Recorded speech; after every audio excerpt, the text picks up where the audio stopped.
जी बिस्मिल्लाहिर्रहमानिर्रहीम। आज का जो हमारा टॉपिक है वो एग्जामिनेशंस के बारे में है और उसकी काइंड्स को आज हम पढ़ेंगे, जो कि आर्टिकल 130 से लेके 161 तक जो है कानून शहादत का जो आर्टिकल्स हैं 130 से 161 तक, उसी में एग्जामिनेशंस की डिटेल्स हैं और उनकी जो डेफिनेशंस वगैरह है।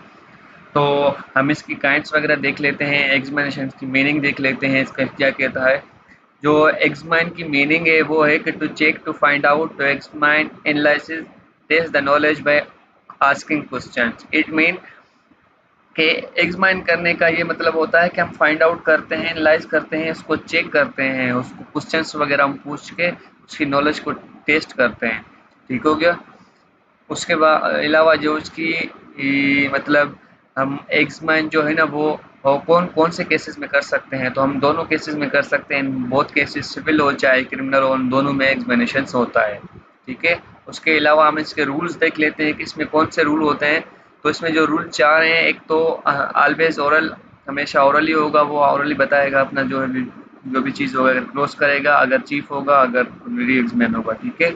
और उसके अलावा हमेशा ये ओथ पे जो है एग्जाम किया जाता है। और जब विटनेस अपना मतलब वो एग्जाम रिकॉर्ड करवाता है या जब क्रॉस होता है उससे, तो उससे साइन किए जाते हैं, साइन करवाए जाते हैं। और उसके अलावा जो प्रिजाइडिंग ऑफिसर होता है, इट मीन्स जो जज होता है, उसके भी साइन होते हैं। अब इनके हम स्टेजेस देख लेते हैं कि स्टेजेस कौन सी होती हैं और कितनी होती हैं। इसमें जो है एग्जामिनेशन की 3 स्टेजेस हैं। एक तो एग्जामिनेशन चीफ होता है, क्रॉस एग्जामिनेशन होता है और री एग्जामिनेशन होता है। ठीक है। ये 3 स्टेजेस हैं। इन 3 स्टेजेस को हम पढ़ते हैं। जो फर्स्ट है हमारी चीफ इन एग्जाम। ठीक है। तो वो ये कह रहा है कि when the witness is examined by his own lawyer orally. अब ये बता रहा है कि जो इन चीफ में क्या होता है, जो विटनेस होते हैं वो अपने ही वकील से जो है ओरली एग्जामिन किए जाते हैं। इट मीन वो वहाँ पे बयान रिपोर्ट करवाता है, जो उनका वकील होता है वो बयान रिपोर्ट करवाता है विटनेसेस से कि भाई आप जो गवाही दे रहे हो इस केस के रिलेटेड, तो आप क्या जानते हो इस केस के हवाले से, आपको क्या क्या पता है। तो वो वहाँ पे गवाही देते हैं, वहाँ पे बयान देते हैं अपना, और ये ओथ पे ही होता है। तो वहाँ पे वो बताते हैं डिटेल कि ये केस में हुआ, ये हुआ था, मैं इसका गवाह हूँ। ठीक है। तो ये मैंने चीज़ देखी थी, या मैं इस चीज़ में जो है वहाँ पे मौजूद था, इस मसले में मैं इन्वॉल्व था, वाटेवर जो भी चीज़ होती है वो वहाँ पे बताता है। इन चीफ में अपना बयान रिकॉर्ड करवाता है, अपना कन्फेशन देता है। इसका पर्पज़ क्या होता है? इसका पर्पज़ ये होता है कि clarification of what witness know by using his personal knowledge. यही मतलब होता है, उसका पर्पज़ होता है कि वो क्लियर करते हैं कि जो विटनेस है वो क्या जानता है उस केस के रिलेटेड, उसके बारे में उसकी पर्सनल नॉलेज क्या है। ठीक है। तो वो इन चीफ जो है क्रॉस एग्जामिनेशन चीफ होता, वो सॉरी, वो एग्जामिनेशन चीफ होता है। अब हम इसका क्रॉस एग्जामिनेशन पढ़ लेते हैं कि क्रॉस एग्जामिनेशन क्या होता है। ये जो भी क्रॉस एग्जामिन होते हैं ये एक लीडिंग क्वेश्चंस होते हैं, जो कि ये मतलब जैसे उसने इन चीफ में क्या किया, उसने अपना रिकॉर्ड करवाया कॉन्फेशन, तो उसी जो उसने इन चीफ में अपने उसने चीज़ें बताई कि ये चीज़ हुई थी, उसने अपना बयान रिकॉर्ड करवाया। तो उसी बयान से जो है क्या होता है, जो अदर साइड के वकील होते हैं, जो अपोजिट साइड के वकील होते हैं, वो क्या करते हैं, क्रॉस करते हैं उसी इन चीफ जो कॉन्फेशन रिकॉर्ड होता है उसी में से वो सवाल जवाब करते हैं, या कोई जो एग्जिबिट हो चुके हैं डॉक्यूमेंट्स वगैरह उसमें से वो क्या करते हैं, सवाल करते हैं। Opposite party will examine his examine witnesses. ठीक है। हिज विटनेसेस, सॉरी यहाँ पे ही लिख दिया, हिज होगा।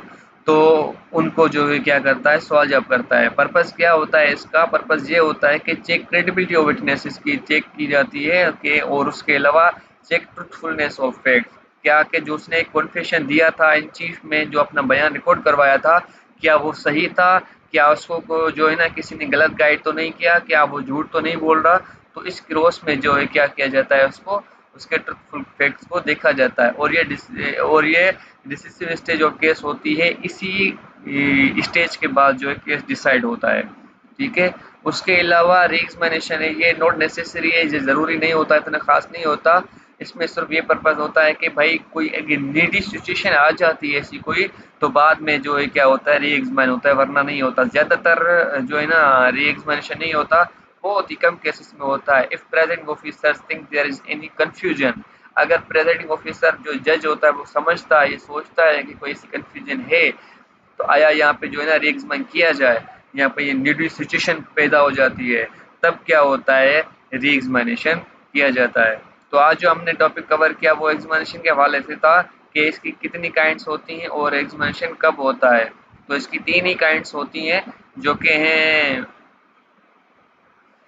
Chief in exam, cross examination और री एग्जामिनेशन। और उसके अलावा इसके रूल्स आपको पता चल गए कि ये ओरल होता है, ओथ पे लिया जाता है, उन विटनेसेस के साइन होते हैं, और जो प्रेजाइडिंग ऑफिसर होता है, प्रेजाइडिंग ऑफिसर इट मींस जज, उनके सिग्नेचर वगैरह होते हैं। और ये कौन से केसेस में किया जाती है, बहुत केसेस चाहे सिविल हो या क्रिमिनल हो, इन दोनों में एग्जामिनेशन होती है।